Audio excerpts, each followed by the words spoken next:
Hello. Welcome back. Welcome back. Hello. Hello. My name is Sasha.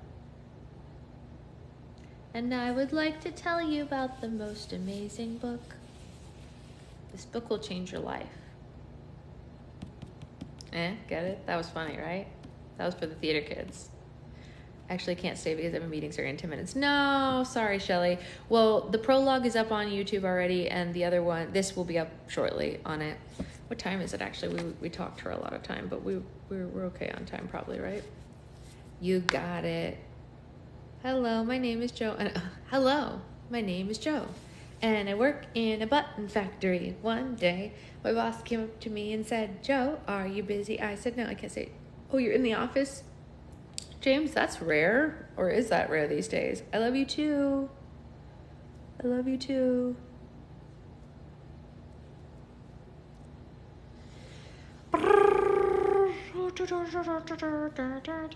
Push this button with your nose. Hi, my name is Joe, and I work in a button factory. One day, my boss came up to me and said, Joe, are you busy? I said, no. Then push this button with your right hand. Hi, my name is Joe, and I work in a button factory. Due tomorrow. Oh my goodness. One day, my boss came up to me and said, Joe, are you busy? I said, no. Hi. I have to stop. I can't do this right now. Becca, you can't do things like that to a neurodivergent person. It's not good. Okay, we are going to read Land of Stories, Book 3, Chapter 1.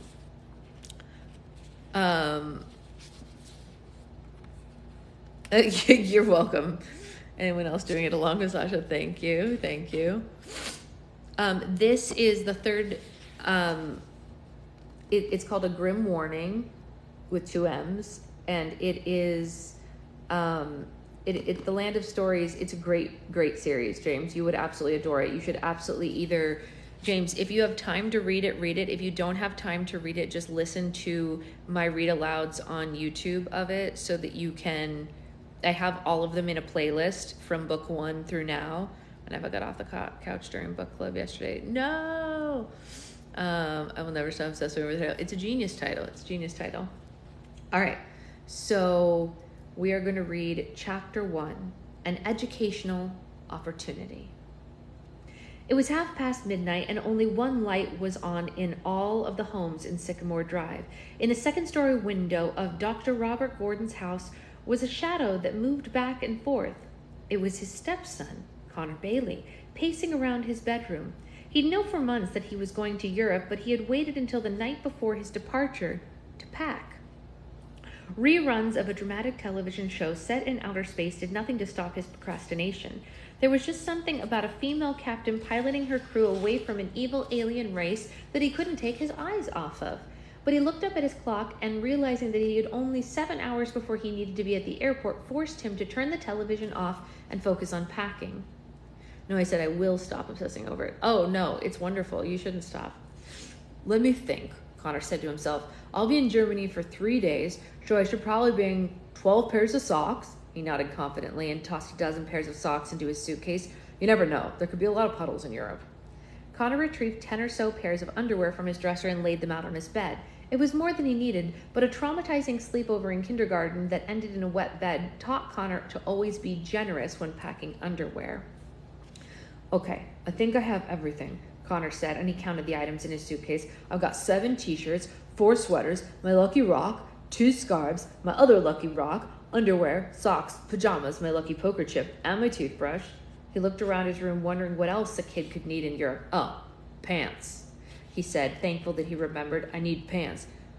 Oh, you know what, Tiffany? We barely just started. I'm only 2 pages in. We were gabbing for a long time, and we got distracted, so we barely just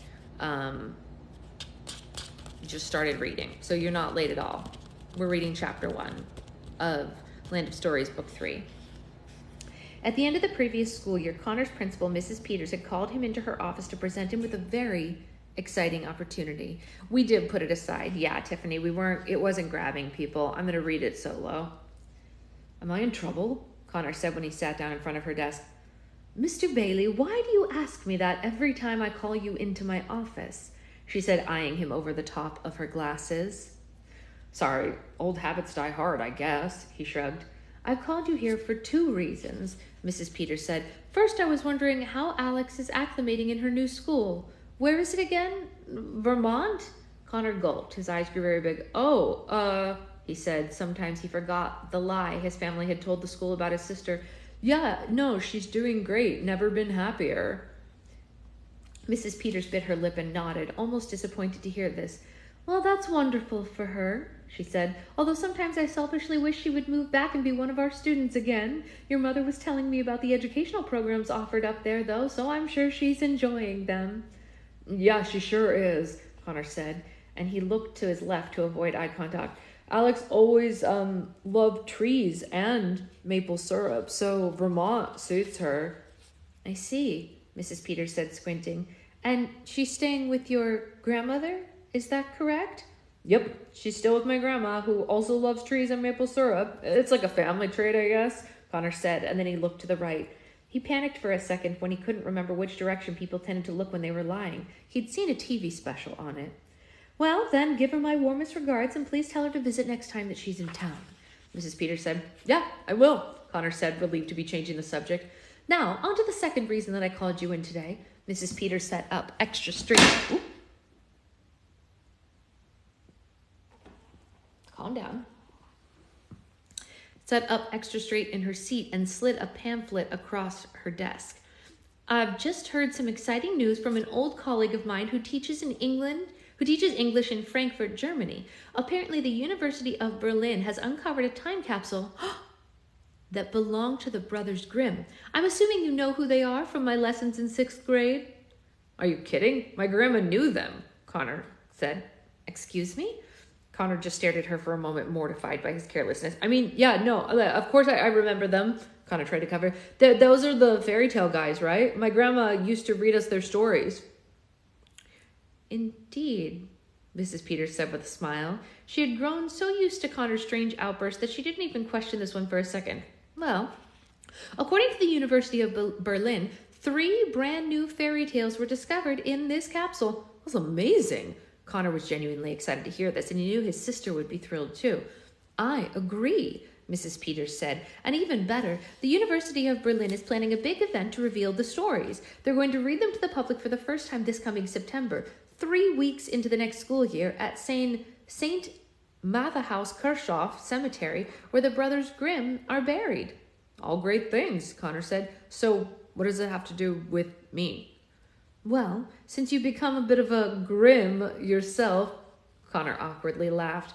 He looked back to his left. She had no idea how close to home this compliment was.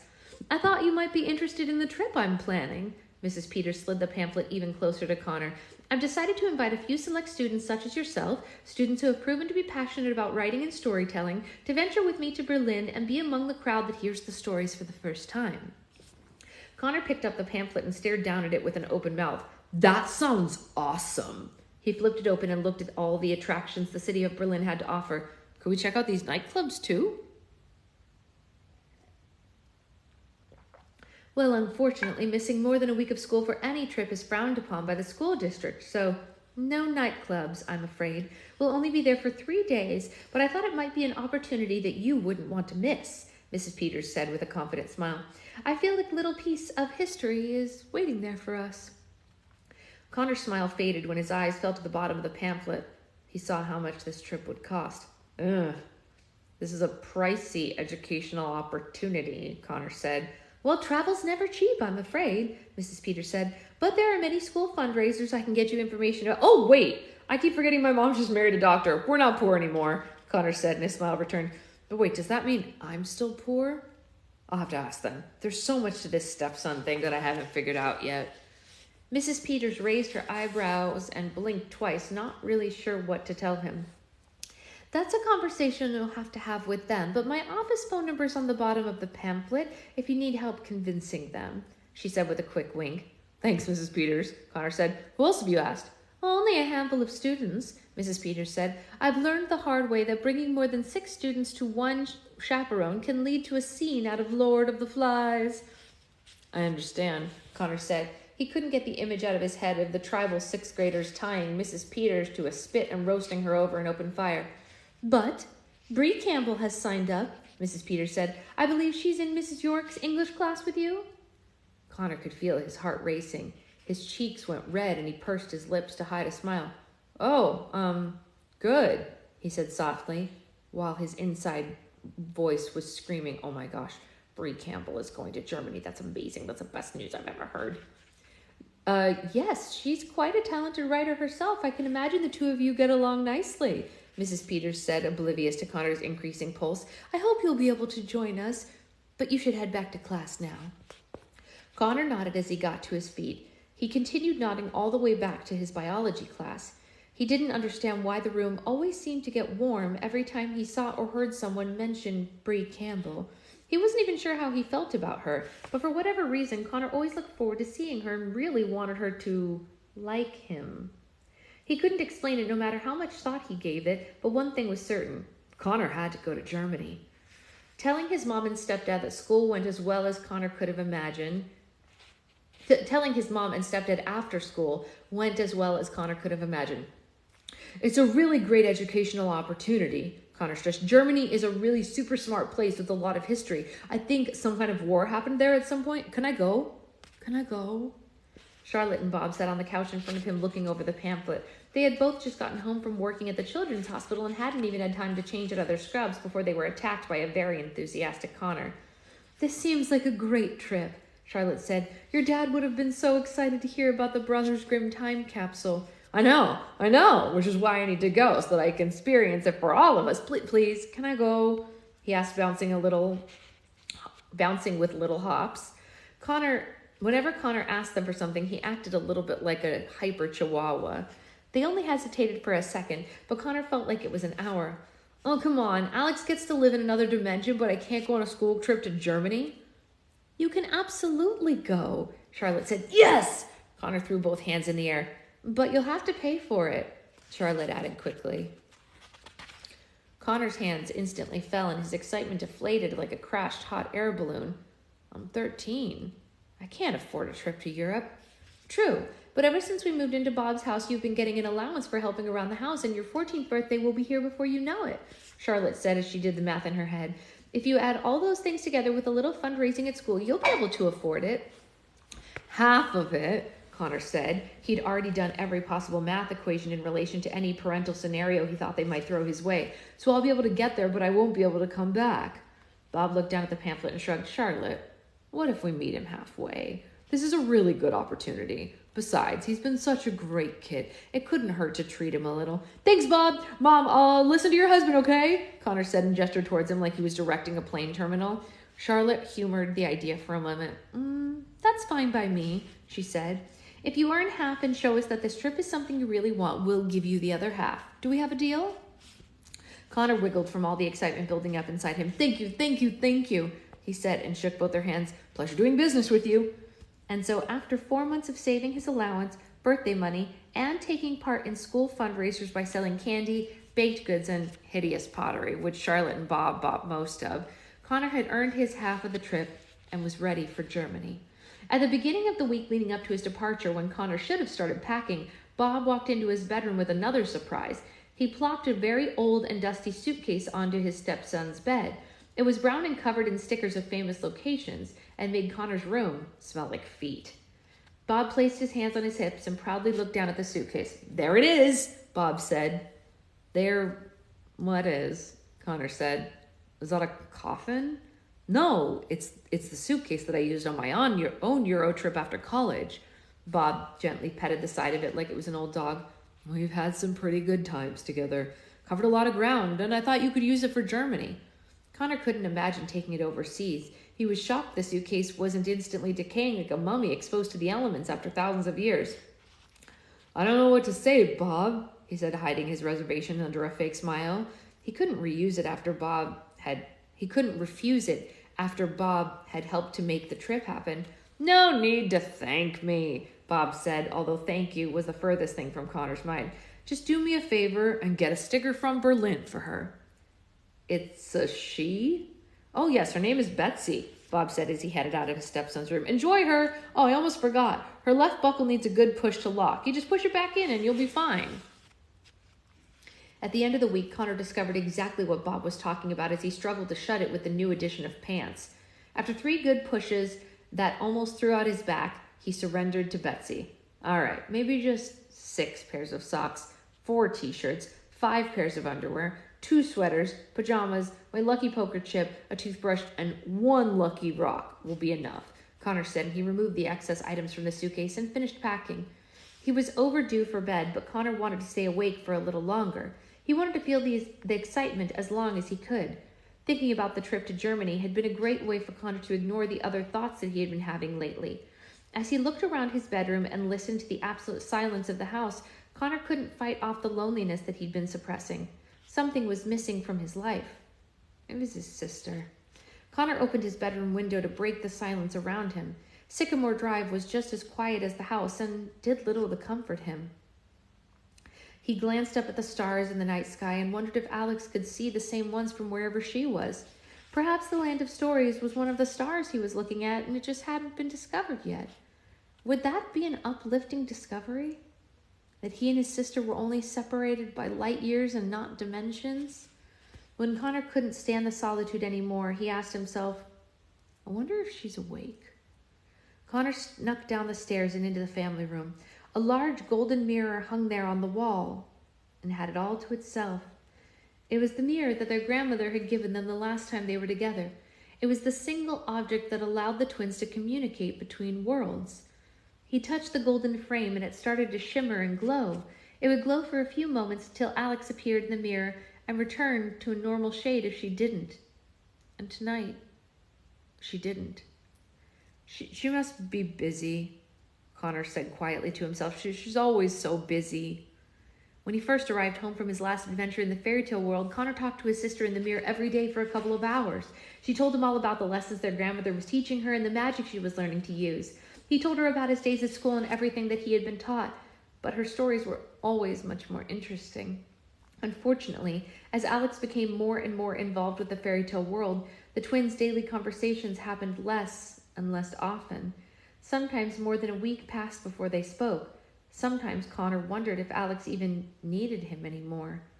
He had always known that one day he would grow up and they would lead separate lives. He just never imagined it would happen so soon. Connor touched the mirror again and waited, hoping his sister would arrive. He didn't want to leave for Germany before having a chance to talk to her. I guess I'll have to talk to her when I get back, Connor said and headed back to bed. Just as he reached the stairs, he heard a small voice behind him say, Connor, are you there? Connor ran back to the mirror. His heart jumped. His sister was standing in the mirror before him, and she wore a headband made of white carnations and a sparkly dress the same color as the sky. She seemed cheerful, but Connor could tell that she was very tired. Hey, Alex, how are you? He asked. I'm great, Alex said with a big smile. He could tell that she was just as excited to see him as he was to see her. You're up late? Yeah, I couldn't sleep, Connor said. Too excited, I guess. Alex scrunched her forehead. Excited about what? Before Connor could say anything, Alex answered her own question. Oh, right, you're leaving for Germany tomorrow, aren't you? Yeah, Connor said. More like later today. It's really super late here. I completely forgot. I'm so sorry, Alex said, disappointed in herself for letting it slip her mind. No worries, Connor said. He couldn't care in the slightest. He was just happy to see her. I've been so busy with magic lessons and preparing for that silly fairy inaugural ball, Alex said. She rubbed her eyes. I even forgot about our birthday. Isn't that crazy? Grandma and Mother Goose made me a cake and I had to ask them what it was for. It was Connor's turn to scrunch his forehead. Fairy inaugural ball? What's that? Well, it's this big party the Fairy Council is throwing to celebrate me joining the Fairy Council, Alex said as if it were just any other fact. That's amazing, Alex, Connor said. You're joining the Fairy Council already? You must be the youngest fairy that's ever joined. A proud and eager smile grew on her face. Yeah, she said. Grandma thinks I'm ready. I'm not sure I agree with her, but I still have so much to learn. You know how protective Grandma is. She would protect you from an ocean. She would protect the ocean from a raindrop, Connor said. If she thinks you're ready, then you must be. I suppose, Alex said, still very unsure of herself. It's just a lot of responsibility. Being a part of the council means that I'm automatically a part of the Happily Ever After Assembly, which means having to give input on so many decisions, which means so many people and creatures will look to me for guidance. Well, there wouldn't still be a Happily Ever After Assembly if it wasn't for you, Connor reminded her. The whole world is in your debt for defeating the Enchantress. I wouldn't worry. Alex looked into his eyes and smiled. Thanks, Connor. His reassurance always meant more to her than anyone else's. How is Grandma, by the way? Connor asked. She's good, Alex said. She misses you and Mom terribly, almost as much as I do. She's really taught me so much over the last couple months. Really, Connor, you'd be so impressed with some of the things that I can do now. Connor laughed. Alex, I've been impressed by you since the womb. I'm sure your part of the uterus was much neater and more organized than mine. Alex laughed out loud against her will. She missed her brother's sense of humor, but she still didn't want to encourage it. Really, Connor? A uterus joke? Come on. You're lucky Mom isn't awake to hear that, she said. Is Mom doing all right? She's always very happy when she talks to me, but we both know what a great front she can put up. Connor nodded. She's doing great, actually. She misses you, but I've only caught her crying over an old photo of us together once or twice since we got back. Bob really makes her happy. I'd almost forgotten what it was like to see her so happy all the time. It's kind of like Dad's around again. That's great to hear, Alex said. Dad would have been so excited about your Germany trip. He's probably going to be with you, or he would be if he's still alive. I really wish I could go. Connor looked at the clock. Speaking of which, I better get to bed soon. I leave for the airport in like 3 hours. Connor's face fell. Oh, that's too bad. I've missed you so much. It's been great to catch up, she said. I've just been so busy. Sometimes a whole week will pass and I feel like it's only been a day or two. You're still happy though, right? He looked at her with a raised eyebrow. He wouldn't know if she was lying to him. He would know if she was lying to him. Alex thought about all her lessons, all her tasks. Despite how overwhelmed and tired she was, she told him the truth. Honestly, I've never been happier. I get up every morning with a smile on my face because living here is like waking up to a dream that never ends. The twins shared a smile, each knowing that this was the truth. As hard as it was to be without her, Connor knew Alex was where she belonged and was having the time of her life. I wish there was a way that I could take you to Germany with me, Connor said. Me too, Alex said. But I doubt there's a story that the Brothers Grimm wrote that we haven't heard from Grandma or Dad, or... Wait a second. Her eyes fell to the bottom of the mirror. Is the right side of your mirror's frame loose? Connor inspected the corner of his mirror. Nope, but wait a second. I think the left side is. Can you gently pull it back and uncover the corner of the glass? Alex asked as she did the same on her side. Check, Connor said. Oh, good, Alex said. Now can you gently chip off a piece without cracking it? Click! Connor held up a piece of glass bigger than the palm of his hand. Like this? Click! Connor held up a piece of glass bigger than the palm of his hand. Oh, I sorry. Click! Alex broke off a piece of her own. It was like a smaller and neater piece than her brother's, but neither commented on that. Perfect! Now look into it. Alex looked down at hers. Connor looked into the small piece of mirror in his hand and saw his sister's face staring up at him. Amazing, he said with a laugh. Now I can keep you in my pocket the whole time. It's like a video chat. Terrific, Alex said. I've always wanted to see Europe. Now get some rest. I don't want you to be exhausted before you get to Germany. Okay, good night, Alex, Connor said. I'll call you, or reflect you, rather, as soon as I get off the plane. I looked forward to it, Alex said, so pleased that she would be a part of this trip. I love you, Connor. I love you too, Alex, Connor said, and with that the twins faded from each other's mirrors and returned to their separate lives. Connor climbed the stairs and placed his piece of the mirror gently into the sticker-covered suitcase. He laid in bed and closed his eyes tightly, but he couldn't fall asleep. Seeing his sister had rejuvenated him completely, causing all the excitement about the following day to come rushing back. He laughed at himself as he lay there. I have ridden a magical goose, climbed a beanstalk, and swum to an enchanted underwater cave on a sea turtle's back, sailed on a flying ship across the sky to another dimension. Connor listed things to himself. But I'm excited in getting on a regular plane tomorrow. Oh, brother. All right. So Connor's going to Germany to hear about something from the Brothers Grimm. Should be very interesting. All right. I am going to get going because I have to take Zoe to... Oh, actually, it's only 7:44. It's kind of early. Huh. I wonder if we could read another chapter. It's still pretty early.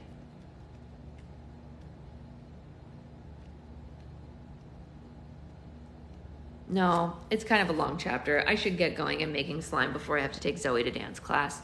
So I'm going to go do that. In case anyone doesn't remember, we have a Patreon only live tonight. We're making butter slime together. I will see you all there at 5:30 for the, well, 5:30 my time for the East Coast people. And then again at 7 for the West Coast people. And that'll be that. All right. I'll see you guys later. Bye.